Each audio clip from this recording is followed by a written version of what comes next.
India जो है ना, ये हमारे बाप दादाओं की जमीन है। ठीक है। ठीक है। ये पहले तो ये इंडिया और पाक एक ही था, बांग्लादेश वगैरह सब एक थे, ये बर्रे सगीर था। तो हम्म। मेरे खुद दादा, परदादा और मेरे नाना वगैरह ये सब इंडिया से ही हिजरत करके पाकिस्तान आए थे। ठीक। तो एक ख्वाहिश थी कि हम अपने बाप दादाओं की जमीन भी देखें कि वो कैसी है, हम्म। वहाँ की खुशबू क्या कहती है और वहाँ की जमीन क्या कहती है ना। यहाँ के भी लोग बहुत हम्म। अच्छे हैं और वहाँ के भी लोग बहुत अच्छे हैं, लेकिन यहाँ से ज्यादा जो है ना वो हमसे ज्यादा अच्छे हैं।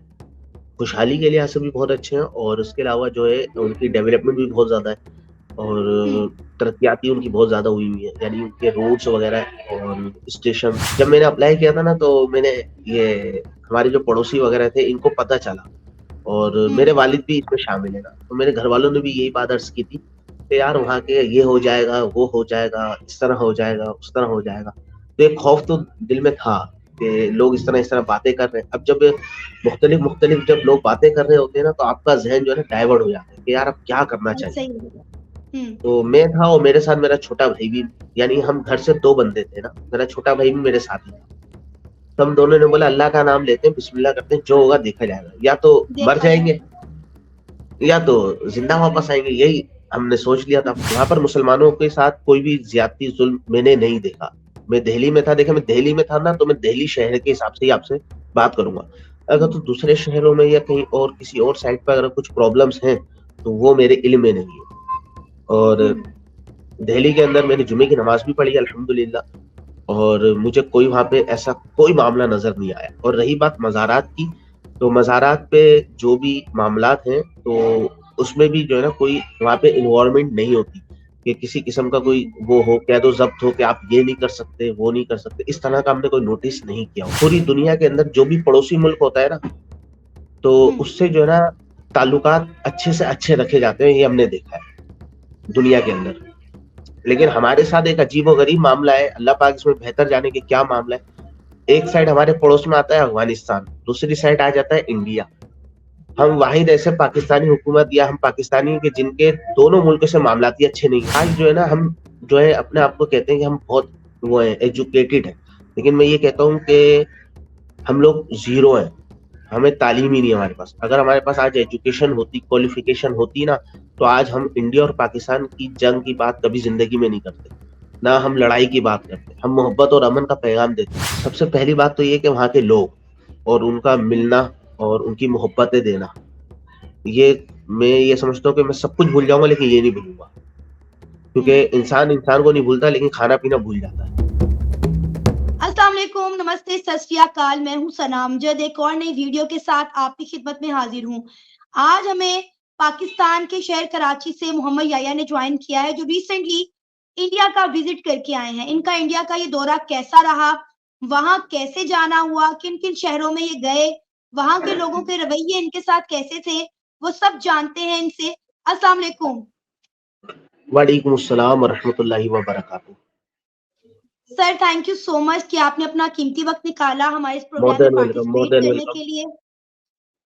सर, सबसे पहले ये बताइएगा कि आपने इंडिया का दौरा किस मकसद के तहत किया और कैसे जाना हुआ इंडिया?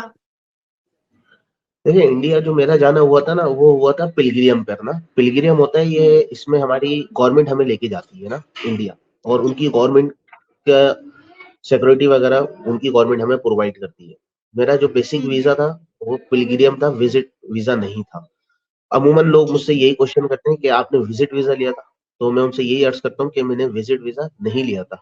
ये ज़ियारत वीज़ा होता है और इसकी लिमिट ऑफ डेज़ जो होती है ना, वो 10 डेज़ होती है।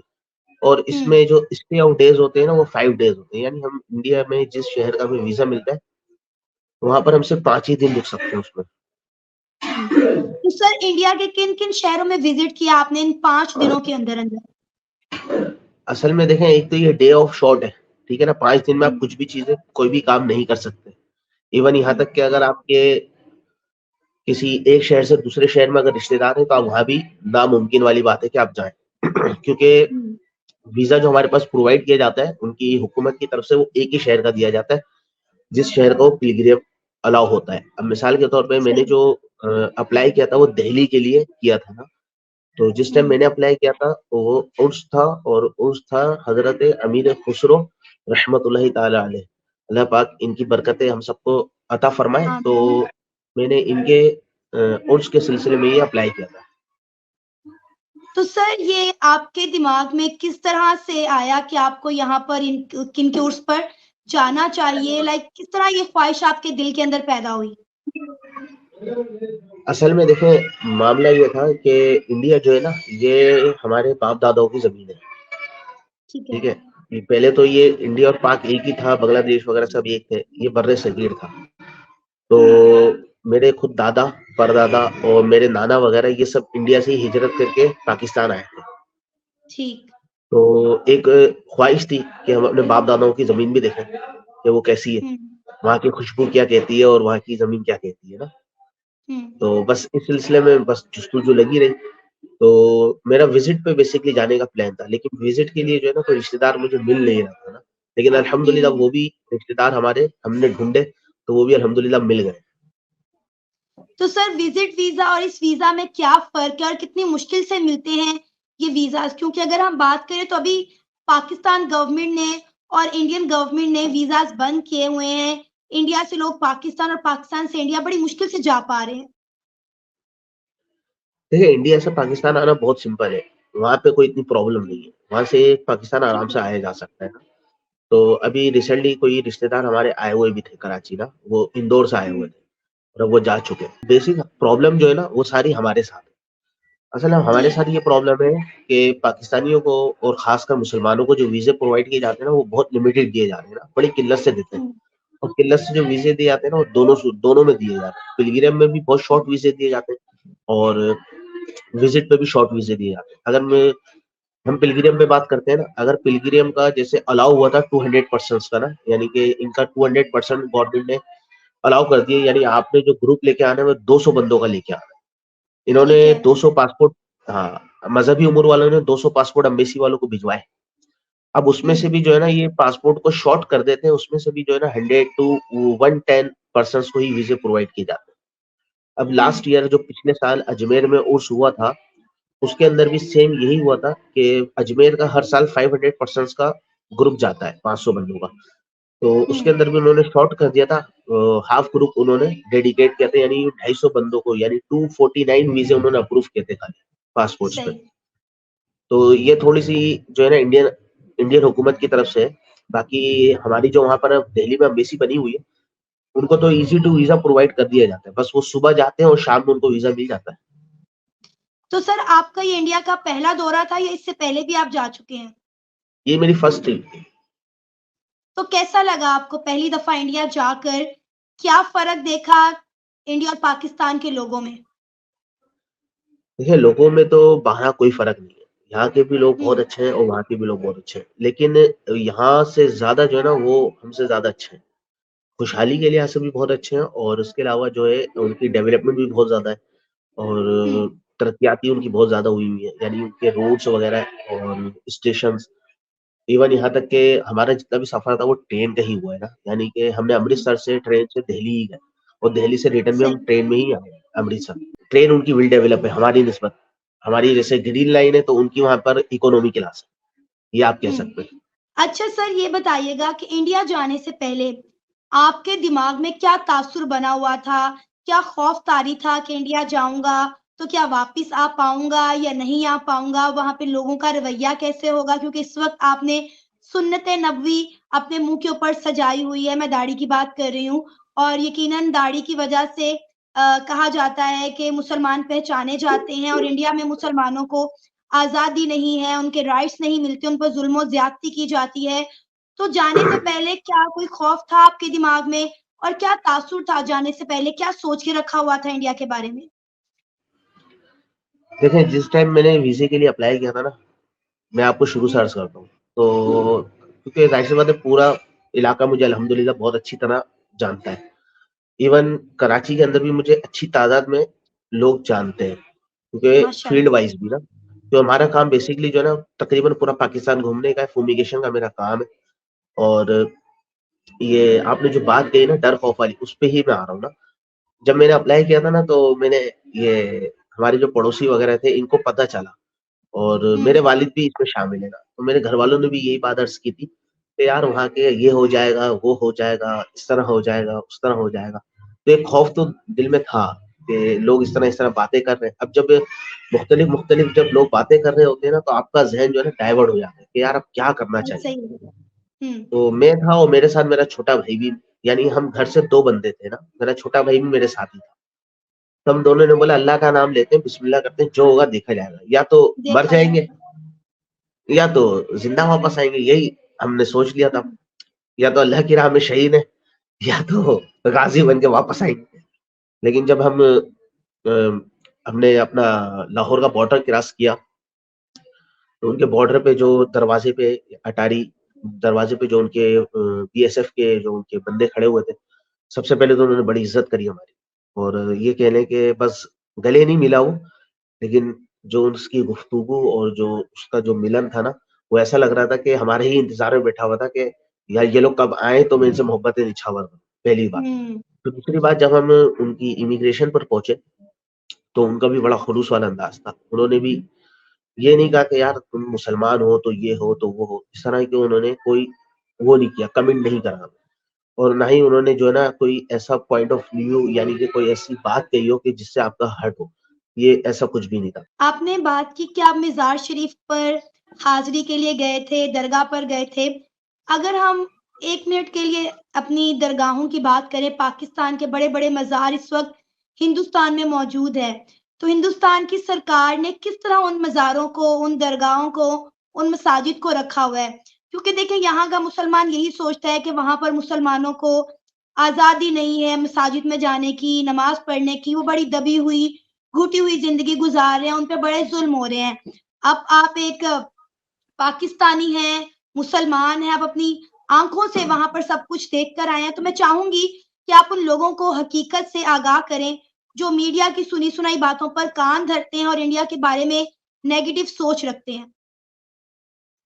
देखिए, सबसे पहले तो मैं आपको एक बात अर्ज़ करूँ, हमारा सोशल मीडिया और न्यूज़, और उनका सोशल मीडिया और उनकी न्यूज़, दोनों तरफ जो है ना सिर्फ़ और सिर्फ़ लॉलीपॉप है। उनको खुशी ये मिलती है जब हुँ, यहाँ की कोई न्यूज़ वहाँ दिखाई जाती है, और हमें खुशी क्या मिलती है जब वहाँ बिल्कुल की कोई ऐसा ही न्यूज़ है। यहाँ दिखाई जाती है। ये टोटल ऑल ऑफ जो है ना दोनों साइड पर सिर्फ़ लॉलीपॉप दिया जा रहा है, जबकि हकीकत इसके हुँ, सामने बिल्कुल चेंज है। क्योंकि देखिए मैं खुद वहाँ पे रह के आया हूँ ना, तो मैंने जो देखा है, क्योंकि मेरे दिनों के अंदर एक जुम्मा भी आ चुका था। तो अच्छा। वहाँ पर वहाँ पर मुसलमानों के साथ कोई भी ज़्यादती ज़ुल्म मैंने नहीं देखा। मैं दिल्ली में था, देखिए मैं दिल्ली में था ना, तो मैं दिल्ली शहर के हिसाब से ही आपसे बात करूँगा। अगर हुँ, तो दूसरे शहरों में या कहीं और किसी और साइड पे अगर कुछ प्रॉब्लम्स हैं, तो वो मेरे इल्म में नहीं है। और हुँ, दिल्ली के अंदर मैंने जुमे की नमाज़ भी पढ़ी अल्हम्दुलिल्लाह, और मुझे कोई वहाँ पे ऐसा कोई मामला नज़र नहीं आया। और रही बात मज़ारात की, तो मज़ारात पे जो भी मामलात हैं, तो उसमें भी जो है ना कोई वहाँ पे इन्वॉल्वमेंट नहीं होती कि किसी किस्म का कोई हुँ, वो हो, कैद ओ ज़ब्त हो कि आप ये नहीं कर सकते, वो नहीं कर सकते। इस तरह का हमने कोई नोटिस नहीं किया वहाँ पर।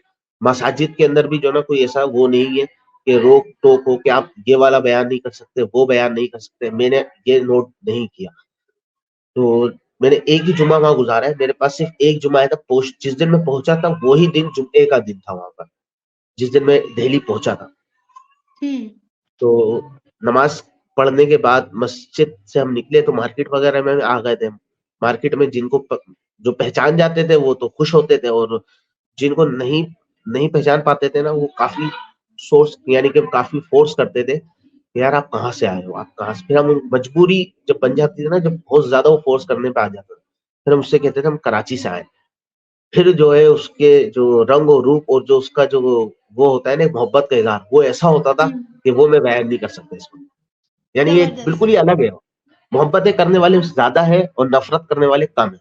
मैं ये कह सकता हूँ। हुँ, और ये कह सकते हैं कि अगर आप 100 लोगों से मिले ना, तो 100 में से आपको सिर्फ़ 5 ऐसे लोग मिलेंगे जो नफ़रत वाले होंगे। लेकिन 95 जो आपको लोग मिलेंगे ना, वो मोहब्बत वाले मिलेंगे। सर एजुकेशन की बात करें, हेल्थ की बात करें, हम डेवलपमेंट की बात करें, तो आपने कितना फ़र्क देखा इन चीज़ों में? और क्या जाके फ़ील हुआ कि वाक़ई इंडिया हमसे कई साल आगे निकल चुका है और हम बहुत पीछे रह चुके हैं? देखिए हम और वो 1947 पे इंडिपेंडेंट हुए ना, तो बिल्कुल। इंडिपेंडेंट हुए हुए आज हमें लगभग कोई 70 एक साल होने वाले हैं ना। 77। 77, ठीक है। तो हम 77 ईयर्स हमें भी इंडिपेंडेंट हुए हुए हैं और उनको भी इंडिपेंडेंट हुए आज 77 ईयर हो चुके हैं। तो मैं इसका सिर्फ छोटा सा जवाब आपको समझा देता हूँ। हमारे जो है ना इंडिपेंडेंट हुए 77 ईयर नहीं हुए, हमें अभी सिर्फ और सिर्फ 5 साल ही हुए हैं आजाद हुए, और हुँ। उनको जो है ना आजाद हुए पूरे 77 साल मुकम्मल हो चुके हैं। 77 ईयर उन्होंने पूरे कर लिए, अचीव कर लिए अपने डेवलपमेंट के हिसाब से। बस ये एक जवाब है आपके लिए। अब आप खुद इसमें समझ अच्छा, लें कि मैंने क्या समझा। अगर हम आपके इंडिया विज़िट पर बात करें तो ऐसी कौन-सी चीज़ है जो आपको इंडिया की बहुत अच्छी लगी अपने इस पूरे दौरे में, जो आप कभी नहीं भूलेंगे? किस हवाले से, खाने के हिसाब से पूछ रहे हैं या सामान के हिसाब से पूछ रहे ओवरऑल आपके टूर में ऐसी कौन-सी बात थी जो आपको सबसे अच्छी लगी, जो आपके दिल को छू गई? हैं? देखें, सबसे पहली बात तो ये कि वहाँ के लोग और उनका हुँ, मिलना और उनकी मोहब्बतें देना, ये मैं ये समझता हूँ कि मैं सब कुछ भूल जाऊँगा लेकिन ये नहीं भूलूँगा। क्योंकि हुँ, इंसान इंसान को नहीं भूलता लेकिन खाना-पीना भूल जाता है। पहले तो ऐसे ये ही। मैं नहीं भूल सकता, और फिर दूसरा ये कि मेरा तो तजुर्बा ये रहा इन 5 दिनों के अंदर कि कभी भी जाना नसीब हो सबको, किसी को भी, तो कोशिश ये कीजिएगा कि वहाँ पर जो है ना आप हिंदुओं के होटल को ट्राई ज़रूर कीजिएगा, नॉन-वेज के अच्छा। अंदर। जी, हुँ, तो इंशाल्लाह आप जो है ना ये सॉरी वेज के अंदर कभी भी आप जाएँ तो वेज के अंदर हिंदुओं के होटल को आप ज़रूर ट्राई कीजिएगा।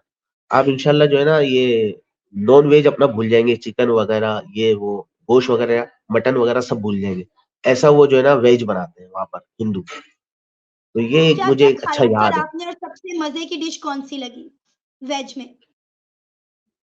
वेज के अंदर कुछ नहीं, वेज में जो है ना ये मैंने चांदनी चौक के अंदर एक होटल में खाना खिलाया था मेरे एक दोस्त ने ना, वो राजस्थान से आया था अजमेर से, मुझसे मिलने के लिए।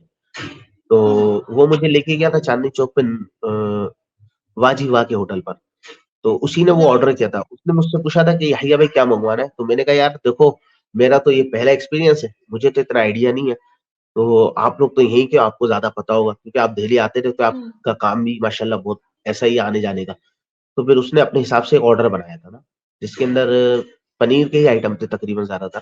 तो मैं ये कहता हूँ कि वो चीज़ जो है ना इंशाल्लाह पूरे पाकिस्तान में वैसी चीज़ नहीं मिलेगी, जो उसने हमें खिलाई थी वहाँ पर।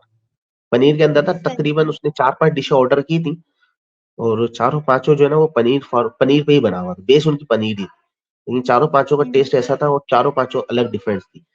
देखिए हमें अगर वो टिक्का खाना होता है ना, तो हम चिकन टिक्का खा लेते हैं, सीख कबाब वगैरह खा लेते हैं। तो वहाँ पर जो है ना पनीर टिक्का बड़ा मशहूर था। हमने तो खैर ट्राई नहीं किया था, तो वो हमारा दोस्त आया था वही हमें लेके गया था वाजी वहाँ पर। हुँ। तो वो पनीर टिक्का बहुत टेस्टी था। सर आपको नहीं लगता कि इंडिया और पाकिस्तान के जो बॉर्डर हैं, उनमें आसानियाँ होनी चाहिए, बॉर्डर वीज़ा फ्री होने चाहिए? क्योंकि अगर हम बात करें तो बहुत सारी इस्लामिक कंट्रीज़ हैं जिन्होंने इंडियंस के लिए वीज़ा फ्री एंट्री कर दिया है, 48 आवर्स के अंदर-अंदर वो इंडियंस को वीज़ा देंगे। इंडिया और पाकिस्तान कहते हैं हमसाए हैं, माँ-जाए हैं। अगर दोनों मुल्कों के बॉर्डर्स खोल दिए जाएँ, तो दोनों मुल्कों के लोग आपस में मिलें-जुलें, जो ये नफ़रतें हैं वो कम होंगी, मोहब्बतें फैलेंगी, अमन और पीस का पैगाम जो है वो जाएगा। आपको नहीं लगता कि बॉर्डर में आसानियाँ करनी चाहिए? जो पाकिस्तान की गवर्नमेंट ने वीज़ाज़ पर सख्ती लगाई हुई है, पाकिस्तानियों को वीज़ाज़ नहीं मिलते। अब रिसेंटली बहुत सारे ऐसे पेशेंट हैं जो इंडिया चाहते हैं अपने इलाज करवाने के लिए, लेकिन वो नहीं जा पा रहे क्योंकि उन्हें वीज़ा नहीं मिल रहा, इंडिया की सरकार उन्हें वीज़ा नहीं मिल रही। तो आपको नहीं लगता कि वीज़ा फ्री होने चाहिए हमारे बॉर्डर्स? देखिए पहले तो मैं आपको एक बात बता देता हूँ। आपने अभी एक बात कही ना कि पाकिस्तानी हुकूमत ने बड़ी स्ट्राइक्स लगाई हुई है वीज़ों पे। पाकिस्तानी हुकूमत की तरफ से कोई स्ट्राइक्स नहीं है वीज़ों की। हुँ, असल स्ट्राइक्स जो है ना वो इंडियन हुकूमत की तरफ से। इंडिया नहीं दे रहा। बिल्कुल। जी। और दूसरी बात जैसे आपने कही ना कि बॉर्डर फ्री होना चाहिए, बिल्कुल होना चाहिए। उससे देखें आपको भी, हमारे मुल्क को भी फ़ायदा है और उनके मुल्क को भी फ़ायदा है। क्योंकि उनकी ट्रेड हुँ, बढ़ेगी इस तरीके से। उनकी ट्रेड बढ़ेगी, हुँ, उनकी मईशत को और मज़ीद जो है स्टेबलिशन मिलेगी। यानी हम जाएँगे तो ज़ाहिर-सी बात है हम खरीदारी भी करेंगे और घर के लिए शॉपिंग भी करेंगे। क्योंकि देखें मैं सिंपल आपको समझाता हूँ, पूरी दुनिया के अंदर जो भी पड़ोसी मुल्क होता है ना, तो हुँ, उससे जो है ना ताल्लुकात अच्छे से अच्छे रखे जाते हैं, ये हमने देखा है दुनिया के अंदर। लेकिन हमारे साथ एक अजीबो-गरीब मामला है, अल्लाह पाक इसमें बेहतर जाने कि क्या मामला है। एक साइड हमारे पड़ोस में आता है अफ़गानिस्तान, दूसरी साइड आ जाता है इंडिया। हम वाहिद ऐसे पाकिस्तानी हुकूमत या हम पाकिस्तानी हैं कि जिनके दोनों मुल्कों से मामलात ही अच्छे नहीं हैं। बिल्कुल। इसमें इसमें क्या मामला है, ये देखा जाए। देखिए, ये बात मैं अर्ज़ करूँगा, हुकूमत को भी चाहिए, वहाँ के लोग वहाँ की हुकूमत को भी चाहिए और यहाँ की हुकूमत को भी चाहिए कि देखिए हम भी जो है वहीं से माइग्रेट हुए, तो हमारे भी रिलेटिव वहाँ मौजूद हैं। हमारा भी दिल चाहता है कि हम भी जाएँ, अपने रिश्तेदारों को देखें, हम अपने जो है बुज़ुर्गों की जगहों को देखें। पता चले कि हमारे जो लोग हैं, यानी हमारे जो आबा-ओ-अजदाद हैं, वो अपनी ज़िंदगी कैसे गुज़ारते थे। क्योंकि देखिए आज हुँ, जो है ना, हम जो है अपने आप को कहते हैं कि हम बहुत वो हैं, एजुकेटेड हैं। लेकिन मैं ये कहता हूँ कि हम लोग ज़ीरो हैं, हमें तालीम ही नहीं है हमारे पास। अगर हमारे पास आज एजुकेशन होती, क्वालिफ़िकेशन होती ना, तो आज हम इंडिया और पाकिस्तान की जंग की बात कभी ज़िंदगी में नहीं करते। ना हम लड़ाई की बात करते, हम मोहब्बत और अमन का पैगाम देते हैं, ठीक है? हुँ, इस्लाम तो दर्स भी यही देता है ना कि मोहब्बत और अमन से रहो और इंसान बन के रहो, ठीक है ना? लेकिन हुकूमती मामलात देखते हुए तो ऐसा लग ही नहीं रहा कि यहाँ पे कोई इंसानों वाला मामला कहीं नज़र आ रहा हो या इंसान बन के कोई चल रहा हो। जो आ रहा है वो हुँ, अपनी टाँग सीधी करके अपना गल्ला भर के निकल जाता है। उसको इस बारे में कोई परेशानी नहीं है कि अवाम मर रही हो या अवाम सड़ रही हो। मैं तो सिर्फ़ एक बात जानता हूँ कि अगर इंडिया और पाकिस्तान का बॉर्डर फ्री कर दिया जाता है और बिल्कुल न सिंपल प्रोसेस के ज़रिए, यानी कि बस आप बॉर्डर पहुँचे, आपको वीज़ा और अराइवल प्रोवाइड किया जाएगा विद लीगल डॉक्यूमेंट्स पे कि आपके पास डॉक्यूमेंटेशन पूरी होनी चाहिए जिसके पास आप जा रहे हैं। हुँ, यानी कि जिनके पास आप विज़िटर जब स्पॉन्सर हैं, जो आपके रिश्तेदार हैं, उनके आपके पास आधार कार्ड की कॉपी, पासपोर्ट की उनकी कॉपी, राशन कार्ड की कॉपी और बिजली और उनके गैस के बिल की कॉपी हो, आप बॉर्डर जाएँ, आपको वीज़ा ऑन अराइवल प्रोवाइड किया जाएगा। अगर ये कर देती है इंडियन हुकूमत और ये पाकिस्तान की हुकूमत इसके ऊपर बातचीत करके, तो मैं ये कहता हूँ कि आपको, हमारे मुल्क को इतना फ़ायदा है इस चीज़ से, आपकी सोच है। देखिए, उनका मैन्युफैक्चरिंग हब जो है वो इतना बड़ा है, वो आपकी सोच है। वो एक-एक चीज़ खुद बनाते हैं। आपकी जो है ना मईशत स्ट्रॉन्ग होगी, इंडिया की मईशत स्ट्रॉन्ग होगी, सेल्स एंड परचेज़ से बेनिफिट्स बढ़ेंगे। जब इंडिया का सामान यहाँ आना शुरू हो जाएगा, तो आपकी जो है बिज़नेस बढ़ेगा, आपका रोज़गार बढ़ जाएगा। लेकिन क्या इसके हुँ, ऊपर कोई नज़र-ए-षानी ही नहीं करता? कोई लगभग 2017 या 2018 में ट्रेड बंद हो गई थी हमारी इंडिया और पाकिस्तान की। ट्रेड चला करती थी 2000, ये वाघा से जाते थे ट्रक, वाघा से ही ट्रक आया भी करते थे। क्योंकि आप तो हुँ, लाहौर में ही मौजूद हैं, आपको तो मुझसे ज़्यादा इस बारे में तहकीक भी है और इल्म भी है। बिल्कुल सर। ठीक है? जब ये बंद हुई है तो वो दिन है और आज का दिन है, आज तक कोई सेल्स और परचेज़ इंडिया के ज़रिए जो है बाय रूट कोई भी शिपमेंट नहीं आती हमारे यहाँ। अब हमें कोई चीज़, यानी कि अब मेरा काम जो केमिकल का है, अगर मुझे कोई केमिकल इंडिया से मँगवाना है, तो मेरे को एक चीज़ अगर ₹1 की अगर मैंने इंडिया में परचेज़ करी, तो मुझे कराची मँगवाते-मँगवाते वो ₹10 की पड़ जाती है। क्यों? क्योंकि ऐसे ही। इंडिया से पहले वो दुबई जानी है, दुबई से फिर कराची पहुँचनी है। तो ये कौन, आप बताएँ, कौन इस तरीके से आपसे खरीदारी करेगा? इंडिया वालों को भी चाहिए कि इसके ऊपर थोड़ा-सा नज़रसानी करें। सही। सर वो लोग जो आपको इंडिया और पाकिस्तान से देख रहे हैं, जो कि खासकर पाकिस्तानी इंडिया के बारे में नेगेटिव सोच रखते हैं, कहते हैं कि वहाँ पे मुसलमानों को मज़हबी आज़ादी हासिल नहीं है, मुसलमान घुटी हुई दबी ज़िंदगी गुज़ार रहे हैं और इंडिया जाने से जो पाकिस्तानी डरते हैं, आप उन्हें क्या पैगाम देना चाहेंगे? और वो इंडियंस जो आपको इंडिया से देख रहे हैं, आप उन्हें क्या कहना चाहेंगे? देखें, दूर के ढोल सुहाने वाली कहावत होती है, जब तक आप खुद ना जाएँ और खुद ना आएँ, तब तक आपको इस बारे में तो आप बात कर भी नहीं सकते। क्योंकि हुँ, हमने जहाँ तक पढ़ा है कि सुनी-सुनाई बात करने वाला सबसे बड़ा दुनिया का झूठा है। तो यहाँ पे सुनी-सुनाई बात जो है ना, कभी भी आगे नहीं बढ़ानी चाहिए। जो आपने अपनी आँखों से देखी हो ना चीज़, उस पर आप बात करें और ये आप कहें कि मैं इस बात पे कसम खा सकता हूँ कि मैंने ये देखा है।